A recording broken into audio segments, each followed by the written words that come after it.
مجھے رہزنوں سے غرض نہیں، تیری رہبری کا سوال ہے۔ اور بھائی غور فرمائے، حضرت سعید بن عامر کو گورنر بنا دیا، سیدھے سادے درویش سے آدمی تھے۔ کچھ مہینوں کے بعد حضرت عمر خود ان کے صوبے میں پہنچے، جامع مسجد میں سب لوگوں کو جمع کیا۔ جب سب لوگ جامع مسجد میں جمع ہوئے تو حضرت عمر فاروق نے فرمایا اپنے گورنر کے بارے میں بتاؤ کیسا ہے۔ یہ ہے جمہوریت۔ ادھر دیکھیں جی، میری بات پہ توجہ فرمائیں، یہ جمہوریت ہے۔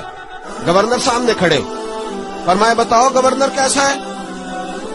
تو لوگوں نے کہا 4 شکایتیں ہیں گورنر صاحب سے۔ اس کو حضرت ابن جوزی علیہ رحمہ نے نقل فرمایا، 4 شکایتیں۔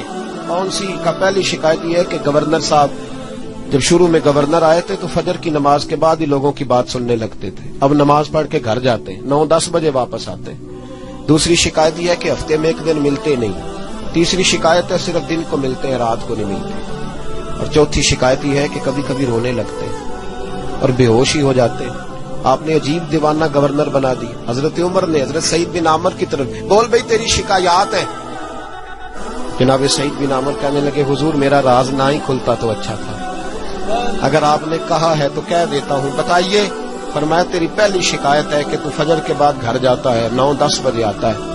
جناب سعید بن عامر رو پڑے۔ گورنر صاحب کہنے لگے حضور غریب ہوں، نوکر رکھنے کے پیسے نہیں، بچے میرے پاس موجود نہیں، بیوی میری بیمار ہو گئی ہے، 30 سال اس بھلی مانس عورت نے میری خدمت کی، اب بیمار ہے، نماز پڑھ کے گھر جاتا ہوں، اپنی معذور اور بیمار بیوی کو ناشتہ پکا کے دیتا ہوں، اگر اس کے کپڑے بدلنے والے ہوں تو اس کا وجود دھو کے کپڑے بدلتا ہوں، گھر میں جھاڑو دیتا ہوں، برتن مانجتا ہوں، لوٹتے دیر ہو جاتی ہے۔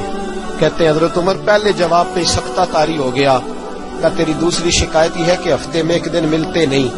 تو سعید بن عامر عرض کرنے لگے حضور کرتا میرے پاس ایک ہی ہے، ہفتے میں 1 دن دھو کے خشک ہونے کو ڈالتا ہوں، بیوی کے کپڑے پہن کے بیٹھا رہتا ہوں، ٹھنڈ کا موسم ہے، اثر وہی ہو جاتی ہے۔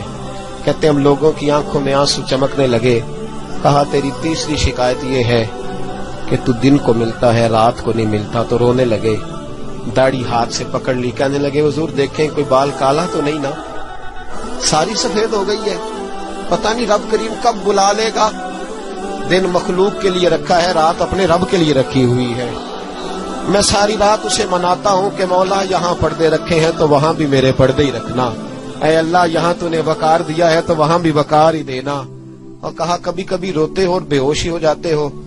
کہنے لگے حضور بہت پختہ عمر میں کلمہ پڑھا تھا، 40 سال کا تھا جب کلمہ پڑھا، جب 40 سال کے گناہ یاد آتے ہیں تو رو پڑتا ہوں، سوچتا ہوں کہ میں تو 1 ہفتے کا حساب نہیں دے سکتا، 40 سالوں کا کیسے دوں گا حضور؟ پھر مجھ سے برداشت نہیں ہوتا، پھر تڑپ جاتا ہوں۔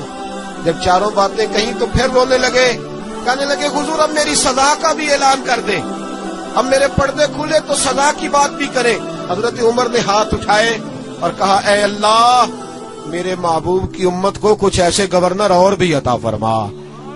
اپنے آپ کو سنواریں، اپنے آپ پہ توجہ دیں۔